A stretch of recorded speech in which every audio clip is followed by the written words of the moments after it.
கொழும்பின் பல பகுதிகளில் குண்டு வெடிக்கும் ஆபத்து. சிறைச்சாலை கைதிகளினால் பரிமாற்றப்பட்ட துண்டுச்சீட்டு. குவிக்கப்பட்ட இராணுவம். தென்னிலங்கை ஊடகம் பரபரப்பு தகவல். யாழில் நீதி தேவதையின் முன் மண்டாடியிட்டு சட்டத்திறனிகள் அரோகரா என போராட்டம். இந்துக்கள் மத்தியில் எழுந்த சர்ச்சை. பதவி விலகிய முல்லைத்தீவு நீதிபதி விகார குணம் கொண்டவர். மனைவியை இம்சைப்படுத்துபவர். அவர் ஒரு பைத்தியம் என படுமோசமாக சபையில் விமர்சித்துள்ள சரத் வீரசேகர.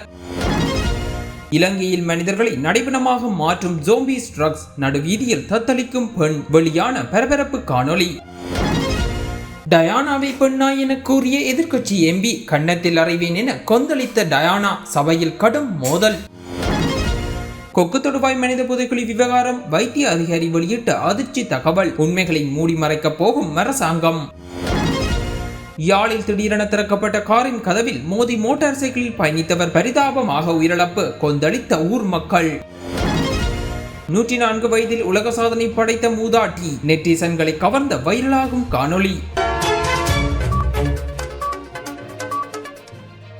கொழும்பின் பல பகுதிகளை இலக்கு வைத்து எதிர்வரும் நாட்களில் தொடர்குண்டு தாக்குதல்கள் நடாத்தப்படும் என கிடைத்த தகவல் தொடர்பில் உடனடியாக விசாரணை நடாத்துமாறு உத்தரவிடப்பட்டுள்ளது. இது தொடர்பில் உத்தியோகபூர்வ அறிக்கையை நீதிமன்றில் சமர்ப்பிக்குமாறு கொழும்பு மேலதிக நீதவான் பசன் அமரசேன நேற்று பயங்கரவாத விசாரணை பிரிவிற்கு உத்தரவிட்டுள்ளார் என திவையின ஊடகம் செய்தி வெளியிட்டுள்ளது. பயங்கரவாத விசாரணை பிரிவின் பணிப்பாளர்களினால் நீதிமன்றில் சமர்ப்பிக்கப்பட்ட தகவல் அறிக்கையை பரிசீலித்த மேலதிக நீதவான் இந்த உத்தரவை பிறப்பித்தார். நீதிமன்றிலிருந்து சிறைச்சாலைக்கு அழைத்துச் செல்லப்பட்ட கைதி ஒருவரால் பேருந்தின் ஜன்னலுக்கு வெளியே வீசப்பட்ட சிட்டுத்துண்டு ஒன்றின் மூலம் இந்த தாக்குதல் தொடர்பிலான அடிப்படை தகவல்கள் வெளியாகியுள்ளதாக பயங்கரவாத புலனாய்வு பிரிவினரால் நீதிமன்றில் சமர்ப்பித்த தகவல் அறிக்கையில் சுட்டிக்காட்டப்பட்டுள்ளது.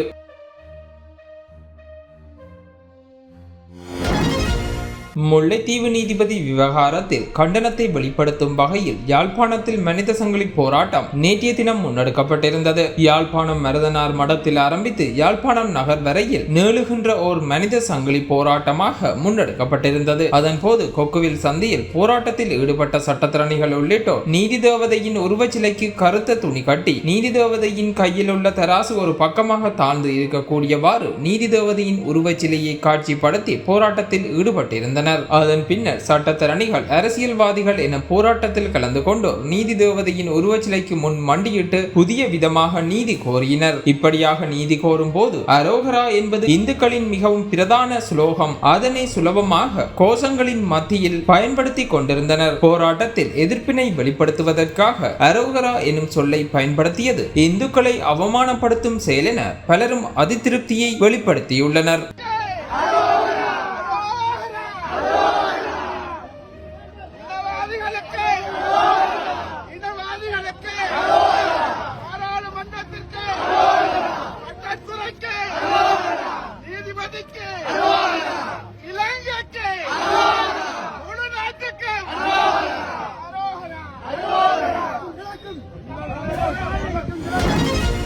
மனிதர்களை நடைபிணமாக மாற்றும் ஜோம்பிஸ் ட்ரக்ஸ் இலங்கைக்கு ஊடுருவியுள்ளதாகவும் அவை ஹெரோயினை விட 50 மடங்கு ஆபத்தானவை எனவும் வைத்தியர் விராஜ் பெரேரா தெரிவித்துள்ளார். இணைய சேனல் ஒன்றில் இடம்பெற்ற கலந்துரையாடல் ஒன்றில் கலந்து கொண்டு கருத்து தெரிவிக்கும் போது அவர் இவ்வாறு தெரிவித்துள்ளார். ஜோம்பி ட்ரக்ஸ் என்பது விலங்குகளை அமைதிப்படுத்த கட்டுப்படுத்த மிருக வைத்தியர்களால் பாவிக்கப்படும் டிரான்குலைசர் வகை மருந்துகளை அதிக செறிவில் சட்டவிரோதமாக ஏனைய போதைப் பொருட்களுடன் கலந்து தயாரிக்கப்படுகின்றது. சமூக வலைதளங்களில் பகிரப்பட்ட காணொலியில் ஒருவரே காட்டப்பட்டிருந்தாலும் அது சமூகத்தில் எவ்வளவு பரவலாக உள்ளது என்பது யாருக்கும் தெரியாது எனவும் அவர் இதன்போது தெரிவித்துள்ளார். இதுதான் தற்போது அமெரிக்கா மற்றும் ஐரோப்பாவை ஆட்டி படைக்கும் நாமம். நாம் நினைப்பது போல யுத்தம் வடகொரியாவோ ரஷ்யாவோ அல்ல. பிலடெல்பியா, லிவர்பூல், லண்டன் போன்ற உலக பெருநகரங்கள் இப்போது இந்த ஜோம்பி வகை போதைப் பொருள் பாவனையால் பெரும் அச்சுறுத்தலை எதிர்நோக்கி வருகின்றன. அதிலும் குறிப்பாக இந்த நாடுகளில் வாழும் வாலிபர்கள் இளம் பெண்கள் இதற்கு அடிமையாவது மிகப்பெரிய சிக்கலை ஏற்படுத்தி இருக்கின்றது. இதனால் முழு நகரமும் நாடும் பாதிக்கப்படுகின்றது. பாதிக்கப்படுபவர்கள் எதிர்கால சந்ததியினர் என்பதால் இது மிகப்பெரிய பேண்டமிக் போன்ற சிக்கலை ஏற்படுத்தி இருக்கின்றது. பிரச்சனையின் பாரதூரம் இது ஜோம்பிஸ்களின் நகர், இது ஜோம்பிஸ்களின் வீதி என்று அழைக்கப்படும் நிலைக்கு இந்த நாடுகளின் நிலைமை மோசமடைந்திருக்கின்றது. இந்த ஜோம்பி வகை ட்ரக்ஸ்களின் பாவனையால் குறுகிய காலத்திலேயே உடல் தசைகள் சிதைவடைந்துவிடும். பெரிய பெரிய புண்கள் உடலில் ஏற்படும். காலப்போக்கில் தசை நார்கள் பலமிழந்து உடல் இயக்கம் தடைப்படும். சமநிலை இல்லாமல் போகும். தள்ளாடிய நிலையிலேயே நடக்க முன்வரும். வருவார்கள். இந்த போதைப் பொருள் பாவனைகளுக்கு எதிராக தொழிற்படும்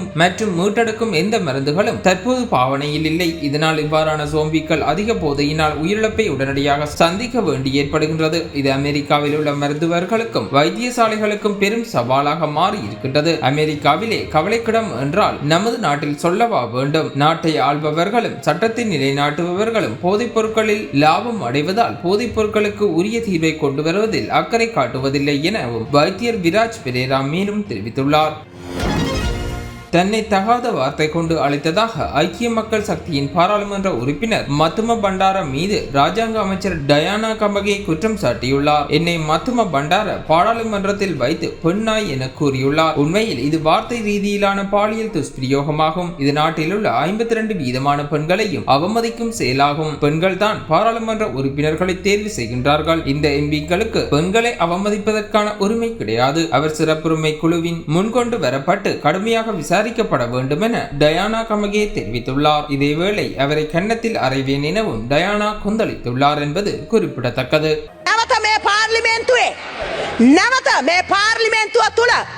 කිසිම කාන්තාවකට එක වචනයක් පක්ෂයෙන් විපක්ෂ අපිට වැඩක් නෑ ආණ්ඩු පක්ෂ කිසි කෙනෙකුට කරුණා කරලා වාඩි වෙන්න ඔය බණ්ඩාරටත් ප්‍රශ්නයක් තියෙනවා ඔබ ඔය බණ්ඩාරගේ බිරින්දවරුන්ගෙන් අහන්න වෙනවා මොකද්ද මේ එරියස් එක කියලා කාන්තාවොත් එක්ක තියෙන හරිද කරුණා කරලා වාඩි වෙන්න ඔය බණ්ඩාරලා කරු මන්ත්‍රීතුමාලා නිශ්ශබ්ද වෙන්න බණ්ඩාරකම කරුණා කරලා ඕඩර් ප්ලීස් කරු මන්ත්‍රීතුමාලා නිශ්ශබ්ද වෙන්න වාඩි වෙන්න කරු මන්ත්‍රීතුමාලා වරප්‍රසාද ප්‍රශ්න ඉදිරිපත් කරන්න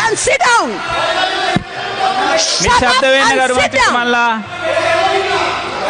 කාන්තාවක් හැටියට රෝහණ බණ්ඩාර මැතිතුමා වාද කරන්න එපා කිසි කෙනෙකුට මතක තියාගන්න චමින්ද විජේසිරි මන්ත්‍රීතුමාත් වාඩි වෙන්න අනිත් මන්ත්‍රීවරු වාඩි වෙන්න තනියම සටන් කරන්න වුණත් තනියම සටන් කරන්න වුණත් කාන්තාවක් හැටියට මම සටන් කරනවා තනියම මේ රටේ ඉන්න සෑම කාන්තාවක් වෙනුවෙන් මතක තියාගන්න මං ඉඩ දෙන්නේ නෑ ඕන විදිහට ලිංගික අපහාස කරන්න ඕන ඔය ඇඳුම ගලවගෙන පාරට බහලා මේ සාරිය මම දෙන්නම් ඔබතුමාට කරු මන්ත්‍රීතුමාලා බාධා කරන්න එපා රෝහණ බණ්ඩාර මැතිතුමා රෝහණ බණ්ඩාර මැතිතුමා වාඩි වෙන්න මතක තියාගන්න කරු මන්ත්‍රීතුමිය ඔබතුමා වරප්‍රසාද ප්‍රශ්න ඉදිරිපත් කරන්න තුල පමණක් නෙමෙයි මේ රටේ කිසිම තැනක ගරු මන්ත්‍රීතුමිය මම ඉඩ දෙන්නේ ගරු මන්ත්‍රීතුමිය ඔබතුමිය ලිඛිතව ඉදිරිපත් කරපු ප්‍රශ්නය ඉදිරිපත් කරන්න ඉදිරිපත් කළා තියෙනවා ඒකට අනිවාර්යයෙන්ම ඔබතුමා මේකට පරීක්ෂණයක් පවත්වන්න මේක නවත්තන්න ඕන මේක පක්ෂ විපක්ෂ වේදයකින් තොරව පක්ෂ විපක්ෂ වේදයකින් තොරව කිසිම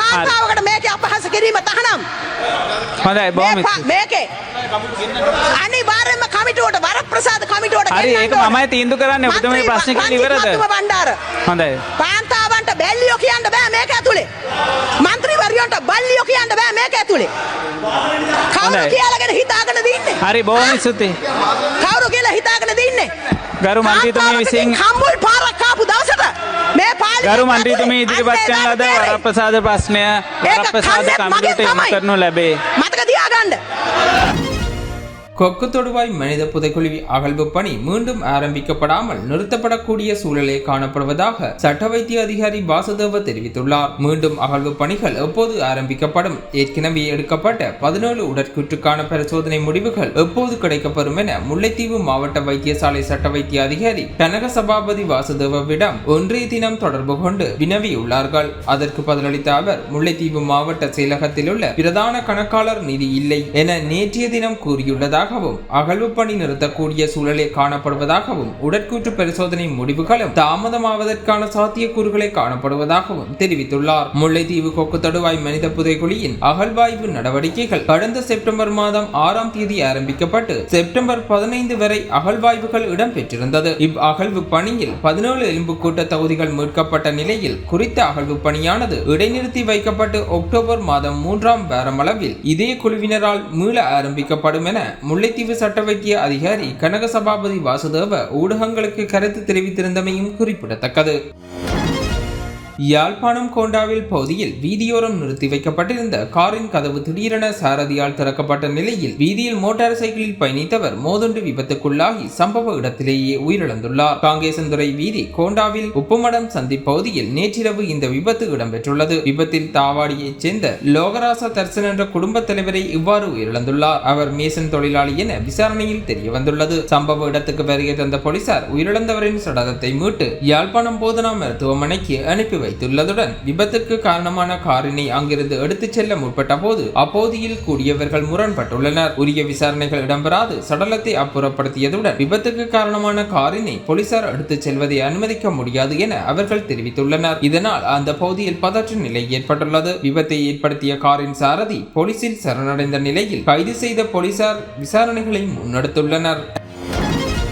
அமெரிக்காவின் சிகாகோ நகரில் 104 வயது மூதாட்டியொருவர் ஸ்கை டைவிங் செய்து சாதனை படைத்துள்ளார். அமெரிக்காவின் சிகாகோ மாகாணத்தைச் சேர்ந்தவர் 104 வயதான டொரோத்தி என்ற மூதாட்டியே இந்த சாதனையை செய்துள்ளார். இவருக்கு ஸ்கை டைவிங் செய்வதில் நீண்ட நாளாகவே ஆர்வம் இருந்து வந்ததாகவும் இதற்காக முறையான பயிற்சியும் பெற்று வந்ததாகவும் கூறியுள்ளார். அதிகபட்ச உயரத்தில் இருந்து ஸ்கை டைவிங் செய்து சாதனை படைக்க வேண்டும் என்பது தனது நீண்ட நாள் கனவு என டொரோத்தி தெரிவித்துள்ளார். கடந்த 2022 மே மாதம் ஸ்வீடனை சேர்ந்த 103 வயது லினியா லாசன் என்பவர் ஸ்கை டைவிங் செய்து உலகின் மிகவும் வயதான ஸ்கை டைவர் என்ற கின்னஸ் உலக சாதனை புத்தகத்தில் இடம்பெற்றிருந்தார். இதனை முறியடிக்க விரும்பிய டொரோத்தி சிகாகோவில் இருந்து 13,500 அடி உயரத்தில் இருந்து ஸ்கை டைவிங் செய்துள்ளார். இதன் மூலமாக மிக அதிக வயதில் ஸ்கை டைவிங் செய்தவர் என்ற சாதனையை அவர் முல்லைத்தீவு நீதிபதி மன அழுத்தத்தினால் நாட்டை விட்டு வெளியேறியுள்ளதாக கூறியுள்ளார். அவர் ஒரு பைத்தியம், அதற்காக அவர் சிகிச்சை பெற்று வருகின்றார். இதை நான் கூறவில்லை, நீதிபதியின் மனைவியை கூறியுள்ளார் என நாடாளுமன்ற உறுப்பினர் சரத் வீரசேகர கடுமையாக விமர்சித்துள்ளார். நாடாளுமன்றத்தில் நேற்றைய தினம் இடம்பெற்ற அமர்வில் கலந்து கொண்டு உரையாற்றும் போதே அவர் இதனை குறிப்பிட்டுள்ளார். தொடர்ந்தும் தெரிவிக்கையில் முல்லைத்தீவு நீதிமன்ற நீதிபதி நாட்டை விட்டு வெளியேறுவதற்கு முன்னர் தனது வாகனத்தை விற்றுள்ளார். அத்துடன் மேற்குலக நாட்டின் 2 தூதுவர்களை சந்தித்துள்ளார். எல்லாவற்றையும் திட்டமிட்டு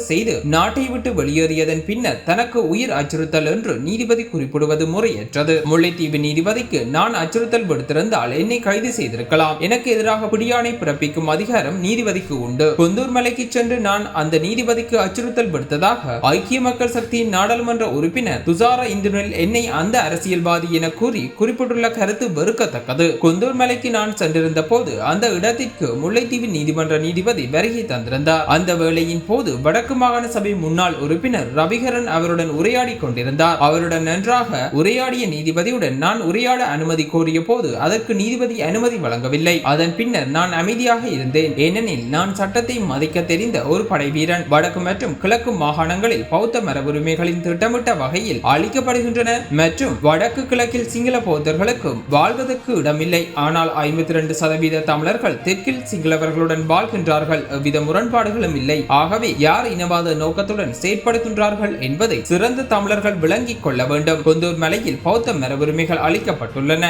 யுத்தத்தின் பின்னரான காலப்பகுதியில் வடக்கு மற்றும் கிழக்கு மாகாணங்களில் உள்ள பௌத்த மரபுரிமைகளில் 479க்கும் அதிகமான மரபுரிமைகள் அளிக்கப்பட்டுள்ளதாக ஆய்வுகள் தெரிவிக்கின்றன. வடக்கு மற்றும் கிழக்கு மாகாணத்தில் பௌத்தத்திற்கு எதிராக முன்னெடுக்கப்படும் செயற்பாடுகளினால் பௌத்த இந்து முரண்பாடுகள் தோற்றம் பெறும் என்பது குறிப்பிட்டதை எவ்வாறு நீதிபதிக்கு எதிரான அச்சுறுத்தல் என்று கூற முடியும்? முல்லைத்தீவு நீதிமன்ற நீதிபதி கொழும்புக்கு வருகை தந்து அவருக்கு எதிராக மேன்முறையீட்டு நீதிமன்றத்தில் தாக்கல் செய்யப்பட்டுள்ள 5 வழக்குகளுக்கு சட்ட ஒத்துழைப்பு பெற்றுக் கொள்வதற்காகவே சட்டமா அதிபரை சந்தித்துள்ளார். அத்துடன் அவர் நாட்டை விட்டு வெளியேறுவதற்கு முன்னர் தனது வாகனத்தை விற்றுள்ளார். அத்துடன் மேற்குலக நாட்டின் 2 தூதுவர்களை சந்தித்துள்ளார். நாட்டை விட்டு வெளியேறியதன் பின்னர் தனக்கு உயிர் அச்சுறுத்தல் என்று நீதிபதி குறிப்பிடுவது முறையற்றது. முல்லைத்தீவு நீதிமன்ற நீதிபதி விகார குணம் கொண்டவர், மனைவியே இம்சைப்படுத்துபவர், அவர் ஒரு பைத்தியம், அதற்காக சிகிச்சையும் பெறுபவர். இவற்றை நான் கூறவில்லை, அவரது மனைவியை போலீசில் கூறியுள்ளார். எனவே அவர் மன அழுத்தங்கள் காரணமாக பதவி விலகியதாக கூறியுள்ளதை கவனத்தில் எடுக்க வேண்டும் என குறிப்பிட்டுள்ளார்.